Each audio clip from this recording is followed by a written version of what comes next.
Plus d'amour, moins de conflits. 5 secrets pour vous épanouir dans votre relation de couple. 5 secrets pour être bien durablement dans votre relation. Alors, bonjour, je suis Myriam Bidot, coach et thérapeute de couple depuis 2009. J'accompagne des femmes, des hommes, des couples ici dans mon cabinet près de Lyon et à distance à travers mes programmes de coaching. Alors, aujourd'hui, je vais vous partager ces 5 secrets pour être bien durablement en couple et dépasser les tensions, dépasser les conflits. La première chose qu'il faut comprendre, c'est que le conflit n'est pas nécessairement quelque chose de destructeur, n'est pas nécessairement quelque chose de délétère pour votre relation.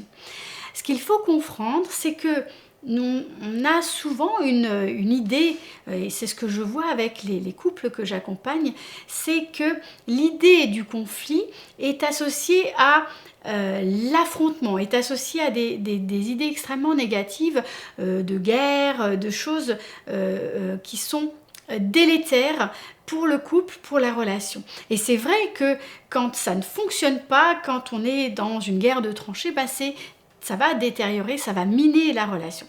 Maintenant, ce qu'il faut comprendre, c'est qu'en réalité, la conflictualisation, ça c'est un terme un peu psy, le fait en fait de se frotter l'un à l'autre, c'est-à-dire de mettre en place nos deux personnes avec leurs différences et de frotter ces différences, est en réalité quelque chose qui est sain et qui va permettre de faire naître de la nouveauté, qui va permettre de rendre la relation fertile et qui va permettre de faire grandir la relation. Donc le fait de se frotter, le fait de se confronter et non pas de s'affronter dans quelque chose qui va être fertile est indispensable à la croissance du couple. Donc ça, c'est la première chose que je voulais partager avec vous. Alors, quels sont ces 5 secrets pour être bien durablement dans votre couple? Le premier secret, la première chose que je voulais partager avec vous aujourd'hui, c'est la qualité de présence à soi et la qualité de présence à l'autre. Alors, qu'est-ce que ça veut dire la qualité de présence? Qu'est-ce que ça veut dire être présent à soi? Être présent à soi, en fait, c'est la capacité à savoir qui on est, à savoir ce que l'on ressent à l'instant T, alors pas nécessairement dans une grande spécificité parce que c'est en fait une compétence qui va se développer tout au long de la vie et qui s'apprend, qui grandit, mais c'est quand même de savoir qui l'on est, comment on se sent, qu'est-ce que l'autre nous fait vivre en face de lui et d'être capable d'utiliser cette information au service de la relation. Et en même temps, de pouvoir être connecté à l'autre, de pouvoir sentir ce qui se passe sur l'autre, de pouvoir écouter l'autre sans nécessairement être hyper activé sur le plan émotionnel. Donc c'est ce double mouvement, être à la fois soi tout en étant avec l'autre. Deuxième secret pour être bien durablement dans votre relation de couple, c'est la capacité d'écoute. Alors on en parle beaucoup, on parle beaucoup de l'écoute et c'est vrai que c'est une compétence indéniable, indispensable pour être bien dans toutes ces relations et pas uniquement en couple. Maintenant, l'écoute, c'est en fait lié bien sûr à la présence. Souvent, quand on écoute l'autre, ce qui se passe, c'est qu'on est en train déjà de préparer la réponse qu'on va lui faire.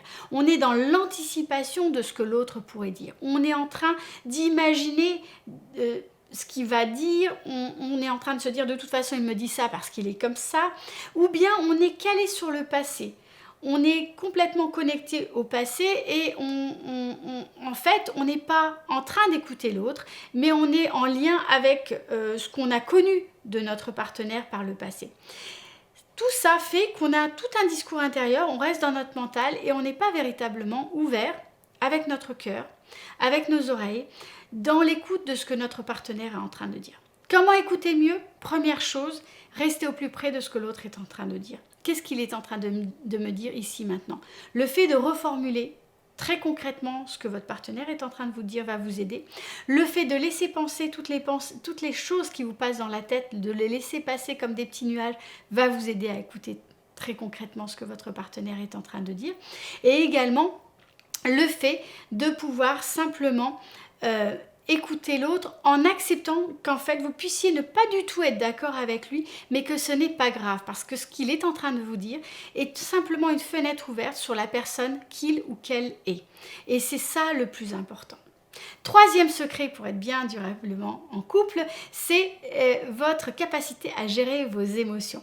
C'est ce qu'on appelle la maturité émotionnelle. Alors, bien sûr, vous allez me dire, oh là là, les émotions, c'est compliqué, moi j'ai du mal. Et c'est vrai que beaucoup d'entre nous avons du mal. Mais c'est un peu le projet de notre vie d'adulte que d'apprendre à faire avec nos émotions. Donc, c'est pas grave d'avoir des difficultés sur le plan de la gestion émotionnelle. Ce qui compte, c'est d'accepter, d'apprendre à faire avec ses émotions.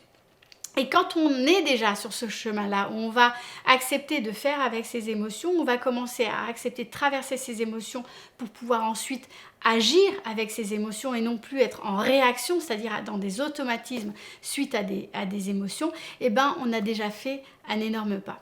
Quatrième secret pour être bien durablement dans votre relation de couple, c'est d'apprendre à faire avec vos propres besoins et ne plus attendre que ce soit l'autre qui réponde à vos besoins à votre place. Très souvent dans les relations de couple, on charge l'autre de cette indication. On lui demande en fait de répondre à nos besoins au lieu de prendre nos propres responsabilités et de se dire c'est moi qui vais répondre à mes propres besoins. Donc c'est sortir de ce paradigme relationnel là pour se dire je suis la seule personne qui puisse répondre à mes propres besoins, d'accepter cette notion là et de le faire, donc de prendre ses responsabilités. Le cinquième secret pour être bien dans votre relation de couple, c'est de comprendre que l'autre, et je suis désolée de vous apprendre ça, peut-être que ça va vous décevoir, peut-être que vous allez être un peu choqué, un peu surpris par ça, mais c'est de comprendre et d'accepter que l'autre n'est pas là pour vous rendre heureux et que vous n'êtes pas là pour rendre heureux votre partenaire. Alors bien sûr, on est là pour faire en sorte que ça se passe bien et on va faire en sorte d'être le meilleur partenaire possible pour notre partenaire, mais encore une fois, prendre la responsabilité de son propre bien-être, c'est faire un énorme pas pour être bien dans la relation. À partir du moment où vous partez de ce principe-là, que vous prenez vos responsabilités, donc que vous prenez en charge votre capacité de répondre à tout ce qui se passe dans votre vie et de le faire vous-même, eh ben, vous avez les clés pour pouvoir vous épanouir en couple.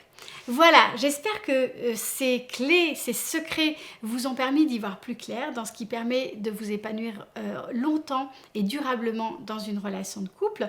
Je serais très curieuse d'en savoir un peu plus sur ce qui pour vous est déterminant dans votre épanouissement à deux. Vous pouvez me le mettre en dessous dans ces commentaires. Je suis toujours très heureuse de vous lire et même de vous répondre si vous avez des questions. Si vous avez aimé cette vidéo, vous pouvez la liker et puis bien sûr, n'hésitez pas à la partager à des personnes à qui cette vidéo pourrait être utile. Je vous souhaite une très belle journée et je vous dis à très bientôt pour une prochaine vidéo.